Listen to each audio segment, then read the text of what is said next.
자, 오늘 시편 130편 이제 마지막 시간인데요. 처음부터 살펴보면 이렇습니다. 여호와여, 내가 깊은 곳에서 주께 부르짖었나이다. 하나님, 제가 지금 깊은 곳에 빠졌습니다. 더 이상 하나님의 사랑이 느껴지지 않고 내 속에서 계속 원망과 불평만 나오고 하나님이 나를 미워하시는 것 같고 내가 하나님께 버림받은 것만 같습니다. 그래서 이제 나도 더 이상 하나님을 위해 살지 않겠노라 다짐하는 지경에 이르게 되었습니다. 주여, 내 소리를 들으시며 나의 부르짖는 소리에 귀를 기울이소서. 하나님, 나는 하나님께 부르짖습니다. 하나님 외에 다른 치료책은 없습니다. 오직 하나님만 나를 여기서 건져내 주실 수가 있습니다. 여호와여, 주께서 죄악을 지켜보실진데 주여 누가 서리이까? 깊은 곳에서 나는 나의 죄를 깨닫습니다. 하나님이 내 죄를 보신다면 나는 감히 하나님 앞에 설 수 없습니다. 모든 것을 감찰하시며 중심을 보시는 하나님 앞에 주여 누가 설 수 있겠습니까? 그러나 사유하심이 주께 있으면 주를 경외하게 하심이니이다. 그러나 나에게 소망이 있는 것은 주님께는 용서가 있기 때문입니다. 나 곧 내 영혼은 여호와를 기다리며 나는 주의 말씀을 바라는도다. 나는 이제 기다립니다. 주님이 그 풍성한 용서를 안고 나를 찾아와 주시며 나를 이 그 깊은 곳으로부터 건져내 주시기를 기다립니다. 파수꾼이 아침을 기다림보다 내 영혼이 주를 더 기다리나니 참으로 파수꾼이 아침을 기다림보다 더하도다. 이 어둠이 지나고 속히 아침이 오기를 고대합니다. 나의 어둠이 아무리 깊을지라도 주님의 아침은 반드시 오고야 말 것입니다. 나는 주님을 간절히 기다립니다. 여러분, 이 사람은 건짐을 받았을까요? 깊은 곳에서 나오게 되었을까요? 여러분, 오늘 7절 보십시오. 이스라엘아, 여호와를 바랄지어다. 여호와께서는 인자하심과 풍성한 속량이 있음이라. 그는 이제 간증자로 등장합니다. 사람들을 권면합니다. 너도 이스라엘을, 너도 여호와를 바라라. 여호와를 바라는 자는 그의 인자하심과 풍성한 속량을 맛보게 될 것이다. 여기 인자하심이라 번역한 단어가 헤세드인데요. 자격 없는 자에게 베푸는 은혜, 호의를 말하는 것이죠. 나는 자격 없어 하지 말고 하나님을 바라라는 것입니다. 나는 깊은 곳에 빠져도 싸 하지 말고 하나님을 바라라는 것이에요. 우리 모두는 하나님 앞에서 자격 없는 자들입니다. 주께서 죄악을 지켜보실진데 주여 누가 서리이까? 우린 모두 다 자격 없는 자들입니다. 모두 자격 없는 사람들인데 두 종류라는 거예요. 하나는 하나님을 바라는 자격 없는 자들이고 또 하나는 하나님을 바라지 않고 자기 절망에 갇혀버린 자격 없는 자들입니다. 너희는 하나님을 바라라. 또 하나님께는 풍성한 속량이 있다 그랬습니다. 이 속량이란 말은 값을 치르고 자유를 준다는 것이죠. 속전을 지불하고 우리를 사셨고 풀어 자유케 하셨습니다. 인색한 속량이 아니에요. 풍성한 속량입니다.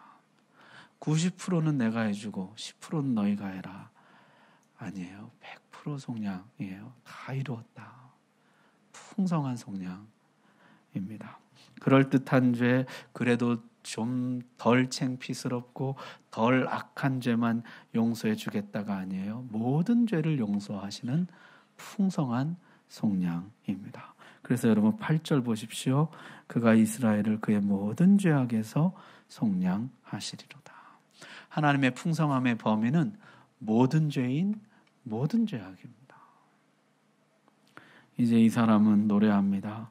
권면하고 간증합니다. 말하지 않고는 견디지 못합니다. 이스라엘아, 여호와를 바랄지어다. 너도 하나님을 바라라. 그러면 모든 하나님을 바랐던 사람들이 그랬던 것처럼 너도 반드시 건짐을 받게 될 것이다.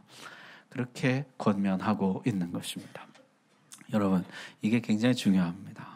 깊은 곳에 빠진 사람은요, 하나님을 떠올릴 힘이 없습니다. 자기 한계 속에 자기 연민, 자기 절망, 자기 후회, 자기 분노, 자기 안에 꽉 갇혀 있게 돼요. 옆에서 말해줘야 됩니다. 일깨워줘야 됩니다. 하나님을 기억할 수 있도록 도와줘야 됩니다. 이스라엘아, 여호와를 바랄지어다.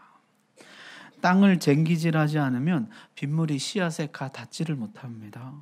두려움에 쌓인 영혼은 하나님의 은혜의 빗물을 받지 못합니다. 쟁기질 해주는 사람이 필요합니다. 하나님이 너를 끝내 버리지 않으신다.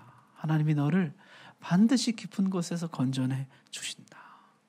일깨워주는 사람이 필요합니다. 어떤 학자들은요, 시편 130편을 1절부터 6절까지는 예배자의 노래, 7절, 8절은 제사장의 노래라고 생각합니다. 여러분 130편 표제 한번 보세요. 성전에 올라가는 노래라고 써있죠.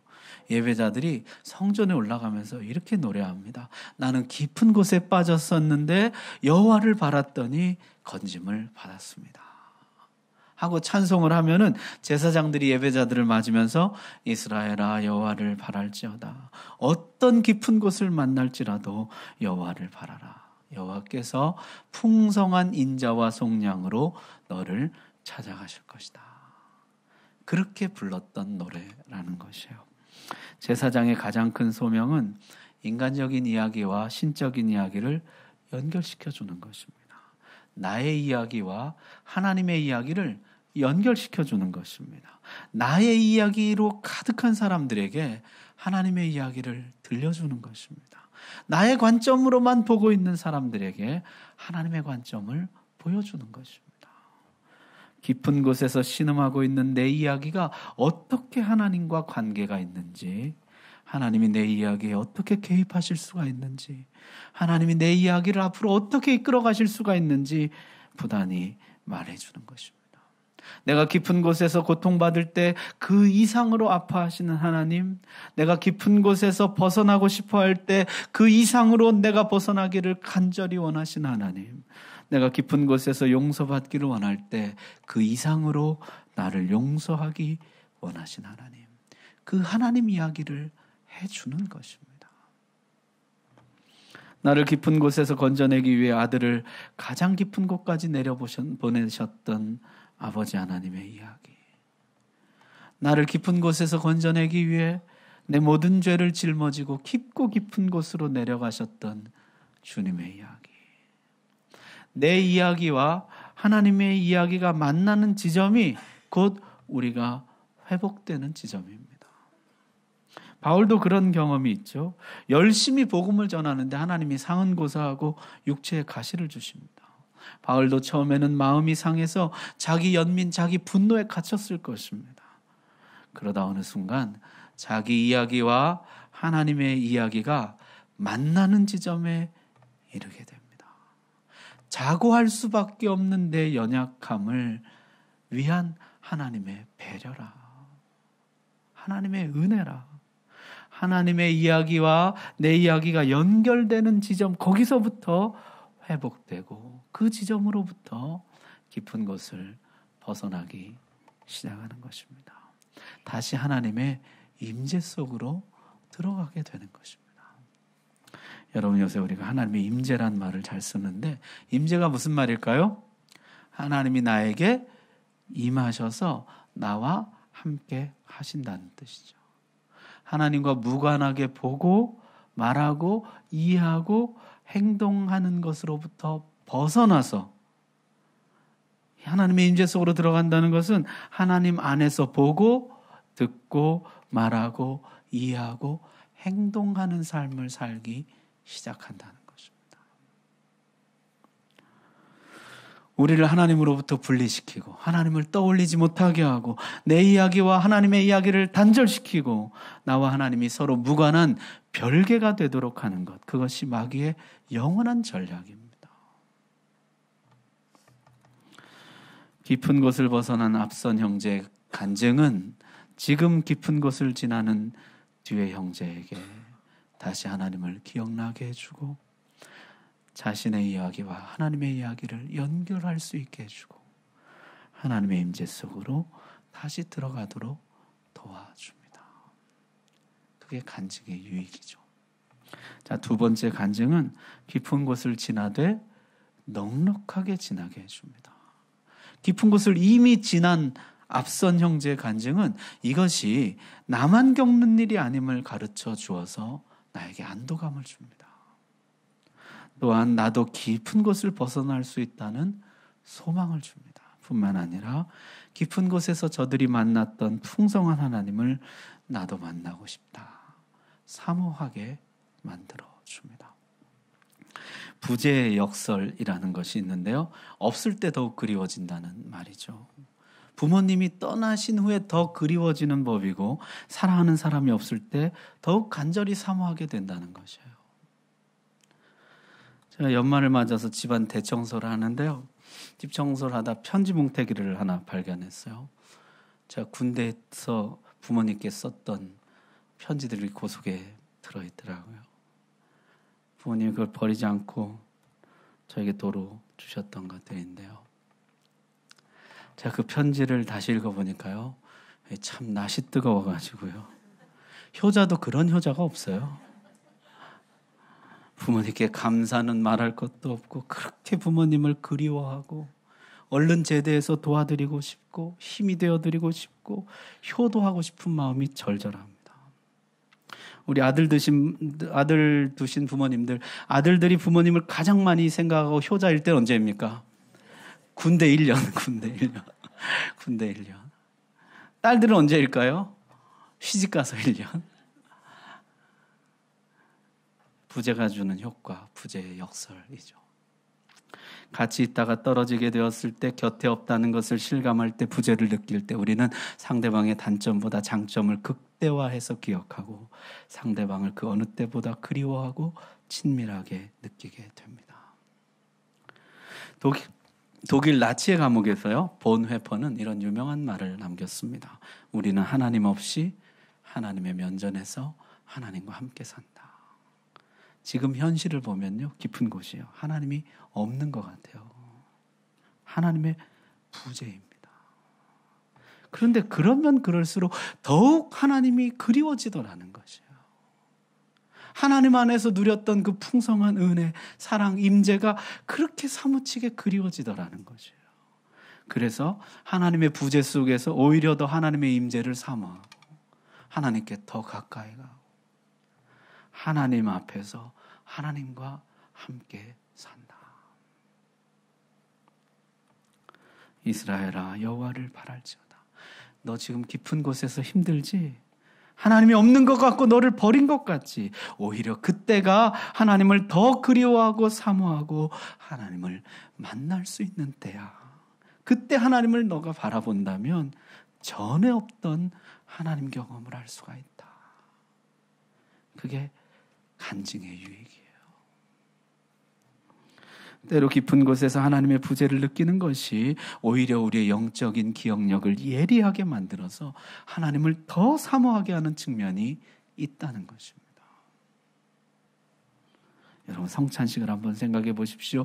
떡을 먹되 배부르게 먹지 못합니다. 잔을 마시되 목마름을 해결할 정도로 마시지 못합니다. 믿음이 있으나 충만한 믿음은 아닙니다. 우리는 성찬식 때마다 주님의 부재를 경험합니다. 주님이 내 안에 충만하게 거하신다면 나는 배부를 텐데, 목마름을 영원히 해결할 텐데, 내 믿음이 온전해질 텐데, 주여 어서 오시옵소서.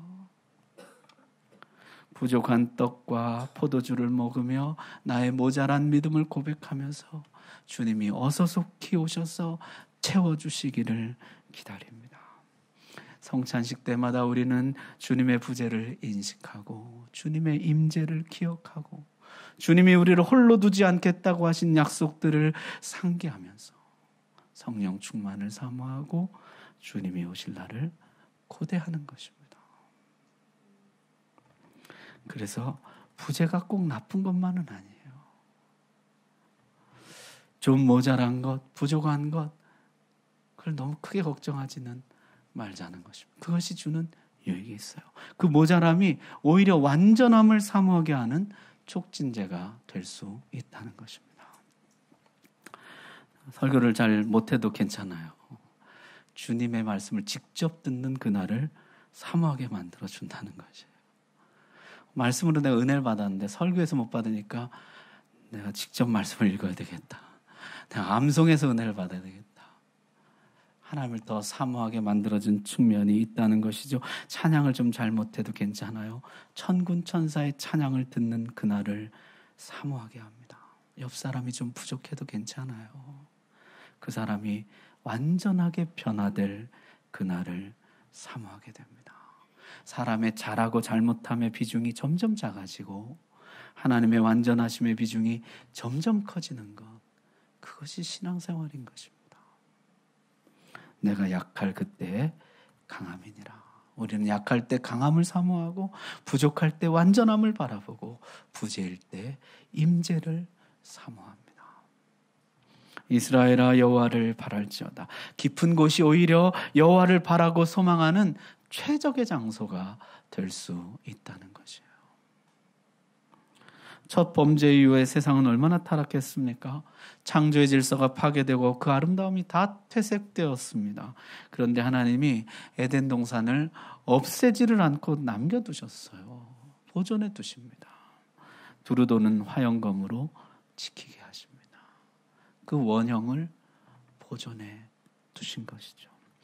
변형되어 버린 세상을 보면서 원형을 계속 사모하게 하심이 아닐까요? 이게 원형이다. 하나님의 임재 안에서 하나님께 순종하면서 사는 것, 그게 낙원이다. 그게 천국이다. 그 원형을 계속 바라보게 하시는 것입니다. 여러분, 종교개혁이 무엇입니까? 원형에 대한 그리움입니다. 교회의 원형, 신앙의 원형, 주님이 의도하신 교회의 원형은 어떤 모습일까?